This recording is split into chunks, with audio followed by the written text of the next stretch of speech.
Hey everybody, happy Monday. Alan Weber from the Mayor's Office. The day after Mother's Day. I hope everybody had a very happy Mother's Day. Said happy Mother's Day to your mom, or if you are a mom, had somebody say it to you.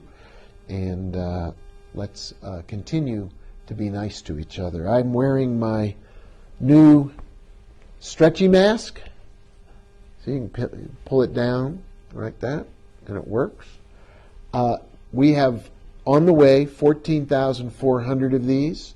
They are, they're not official. They don't have the breathing apparatus on them, but they'll serve a purpose. And Rich Brown, our economic development director, tells me coming up he'll be distributing those. At first using our food distribution system, our food partners, and they are many. Everybody from the Depot to Meals on Wheels to YouthWorks. We have the World Kitchen. Food Depot is now at a new location. The World Kitchen is creating 3,000 meals a day out of the community college. And there will be mask distribution to go along with the food distribution. The idea is to get a mask in the hands and on the face of everybody in Santa Fe. I recently read an article that said if 80% of the people in a community wear masks, 80% is the goal. When you go out in public, if you go into a supermarket, a grocery store, a pharmacy, if you're down at the Saturday market, wear a mask. 80% of us do it, we will stop the COVID-19 spread in its tracks.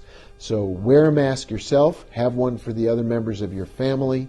If you are out, model the behavior you want everyone else to practice. Wear a mask, use hand sanitizer. I have two varieties right here. Our lavender hand sanitizer, courtesy of Las Poblanas. Our Oasis hand sanitizer, really good stuff. Keep 6 feet of distance. Stay home still. If you don't need to go out, stay safe. Whatever you do, let's stop COVID-19 in its tracks. There's some pretty good numbers from the weekend.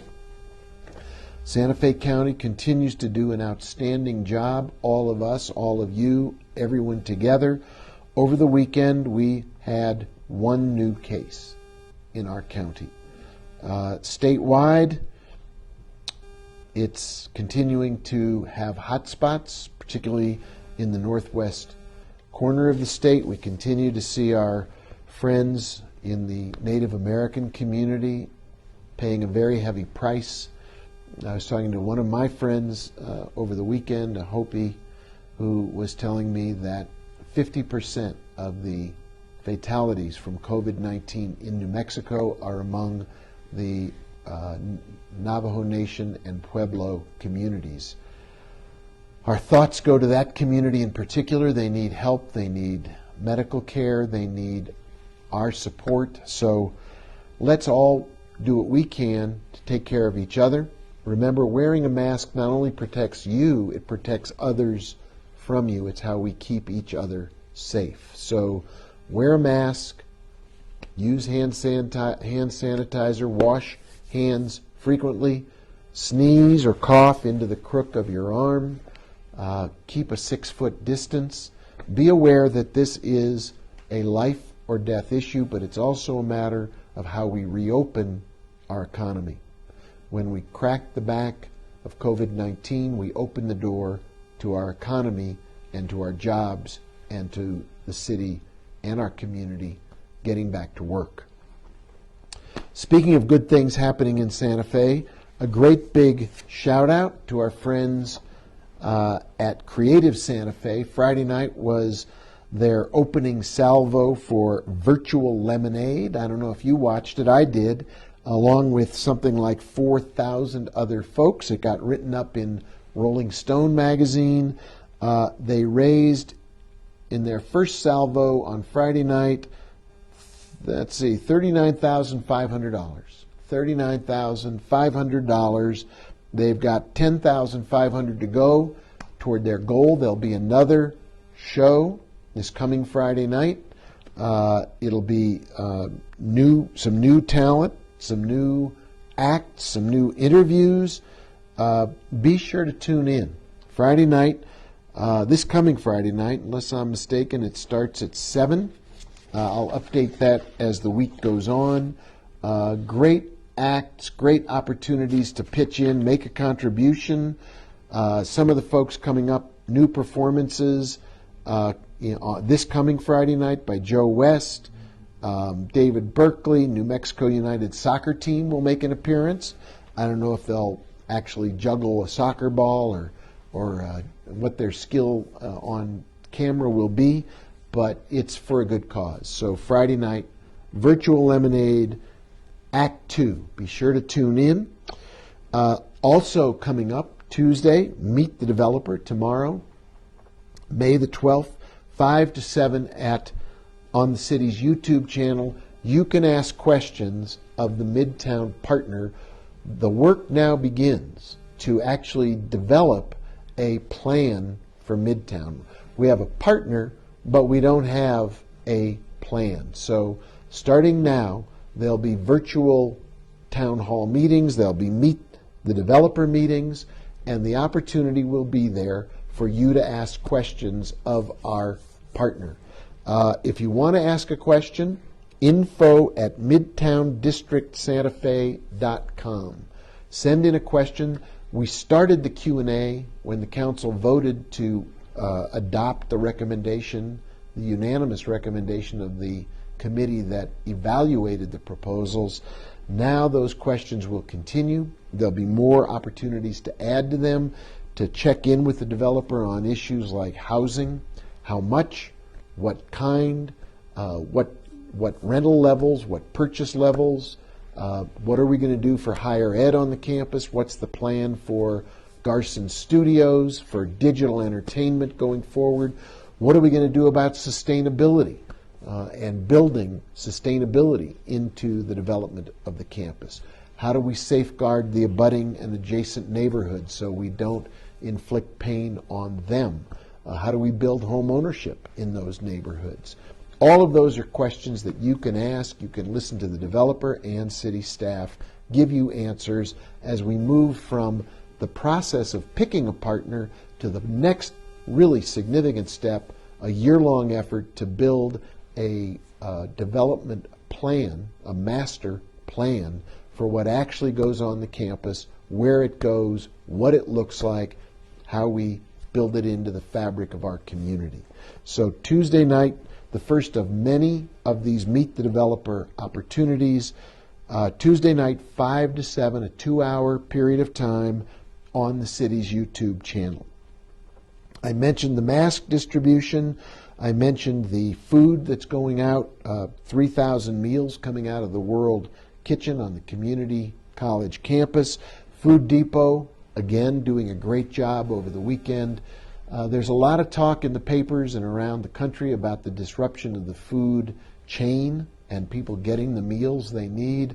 Thanks to the incredible work of volunteers and nonprofit organizations like the Food Depot, we are seeing food get out the door and into the hands and on the tables of people all over Santa Fe. And it's a real testimony to our community that we are looking after our hungry Santa Feans, getting them fed in the middle of a pandemic and an economic crisis. So a big thank you to all the ordering food, making sure that our community is fed. Mass distribution, come an attraction. They'll be in the boxes and in the prepared meals. Here's a thought that I think is an opportunity, and I hope people will take advantage of it. As we see the short-term rental market suddenly affected by the COVID-19 virus and people not traveling and not arriving for short-term rentals, that's a great opportunity if you have a short-term rental, a second home, a casita, to convert that into a long-term rental. There are people with housing vouchers who are looking for housing, who are safe, stable residents, who could give you, if you have one of those properties, a very sustainable and stable revenue stream. If you have a short-term rental and you want to turn it into a long-term rental, Alex Ladd at our Affordable Housing Office can give you some advice.